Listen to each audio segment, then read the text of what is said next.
cycles. This is a step in Yaxchilan, which is in the southern part, near south, it's toward Guatemala. And so 1, 2, 3, 4, 13, 13, 13, 13, 13, and then we have, and then it goes. So there is, remember that 5 place? The common 5 place number, we've added to it. So, and this one also does not have the, this is the year glyph on it. But when you see a bunch of stuff like that with a bunch of 13s, and it was carved, had to be a calendar date. Okay. Now, now we've since discovered, when I put this together, there were 5 stones that had these super long counts on. They're longer than even Yaxchilan. We now count 22 of these inscriptions. And not just in Coba. We found them at Uxmal, 1 at Palenque, 2 at Tikal, 3 at Yaxchilan, and 3 more at Quirihua. And so on the edge of those big stelae is all this. And and in fact, Kinikjanab Pakao, Lord of Palenque, he had inscriptions in his tomb that indicate he was going to return 1 week after the turnover on October 2nd, 4772. So mark October 10th on your calendars. He's coming back. And so in other words, that was one of my arguments against 2012 business. If the Maya were convinced that the world would end, why did they factor in advanced dates? In fact, they didn't even have a verb that meant end before the Spaniards came in and the Christians mucked things up for them. Okay, there it is. What the devil is that? Well, that's the beginning of our current 5-place cycle. However, what this indicates is that this 5-place cycle we've been talking about is actually much longer. In other words, this is how many days have elapsed since the real beginning day. So, okay, this is how we do it. Good thing the last 4 calculations are easy, isn't it? Okay. All right, then if we divide that by the solar year, okay, there's how it builds up. Visuals are great. Okay, so, and instead of writing all that down, we'll use a vernaculum. We'll use 13. So here's our, okay, 1, 2, 3, 4, 5, plus the Pictoon, the next period up, and then everything else is indicated by a 13 with a line over it. So the blue dates are all dates that are carved out that we have seen, including 21 December 2012.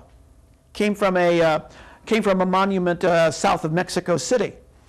And however, the glyphs, we couldn't read them when it was discovered, but reading them now, this ends a Baktun period and begins the next one. That's what it says. Boy, that information came out in 2011, and did I use it? You betcha I did. Okay, so. Question? Yeah. Now, what do all these dates represent? You mean these back here? Yeah. Okay, this is the beginning of the current 5th world, according to their theology. 5th world. In other words, they had a very rudimentary concept of evolution. There were 4 previous worlds, and each one was more advanced than the other, and each one was destroyed because they either pissed off the gods or did bad things or whatever. It should go down really well with the end timers now. And we are in the 5th world. In fact, the Aztec referred to it as the 5th sun, and that is a Mexican colloquialism, the 5th sun, i.e. current times. So, and these are all dates that have been found carved out on Maya monuments. These others have been figured mathematically. This one appears in a by the way, I should have highlighted that one. 15 June 1224 appears in a Spanish document. That was, the Franciscans were talking to the Maya, and they converted that and found out what that was. So, this ends, now by the way, you notice we're not through this. This is one single Pictoon era, yeah?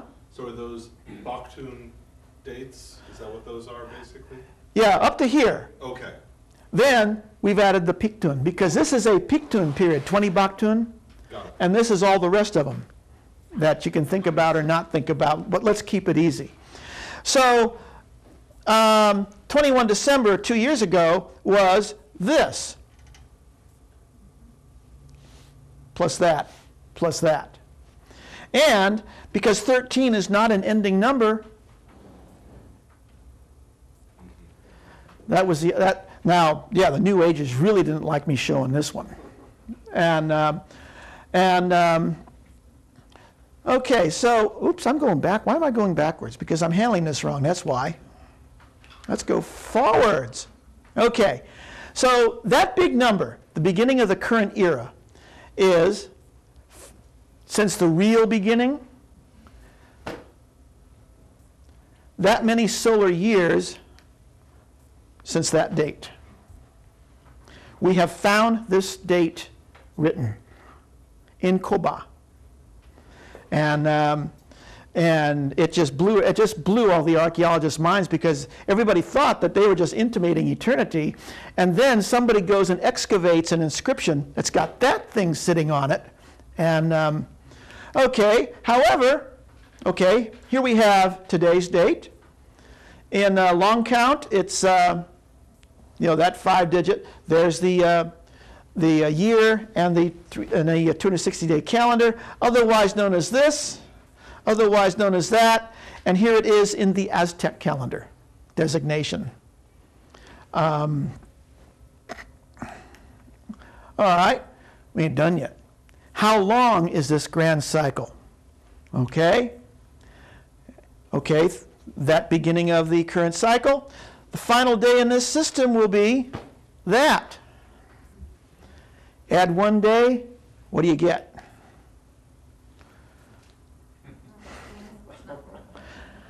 Our universe is not going to be around by that time. It predates the Big Bang, and it postdates the heat death of our universe. So, and then, when it turns over, it's just going to start another ultimate grand cycle. That's it. Any questions? Any answers? Yeah. What is the significance of the number 13? 13 is the number of full moons you see in a given solar calendar year. And in fact, triskaidekaphobia, only Europeans have it. No other culture on Earth had it. And 13 is a sacred number to Chinese, Australian, the Bushmen, people in the Kalahari, Inca, Aztec, Maya, Wampanoag, you name it. Every culture on Earth, except European Caucasians, revered the number 13, which is probably why the European Caucasian Christians hated it. I would advance that as a hypothesis. I use the word, as a scientist, I have to use the word theory very carefully. And 20 is the number of fingers and toes you have, and that is also common worldwide. However, people found, the Egyptians started counting in base 5, and then they took it, and the Mesopotamians counted in base 60.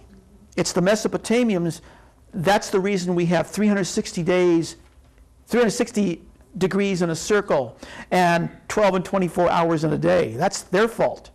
Been in jail, and about 12. Any given time, there's about 12, and making Arizona license plates. So, but my own family on the European side traces back to 1570. God knows how long the Aztec that first forebear married traces back. By the way, it was not a noble. They were gone by then. And so, any Mexican family can trace back 3 centuries and think nothing of it. And in fact, before we start talking blue bloods, we have a saying, no se puede vivir debajo del árbol de familia. You cannot live under your family tree. So, in other words, it doesn't matter who your forebears were, doesn't make any difference. So, I love quoting that in Massachusetts and Connecticut and places like that. DC. So, so yeah. Well, I think outside of any more questions, I think I'm done. Thank you very much, RP. Yeah. Thank you. Yeah.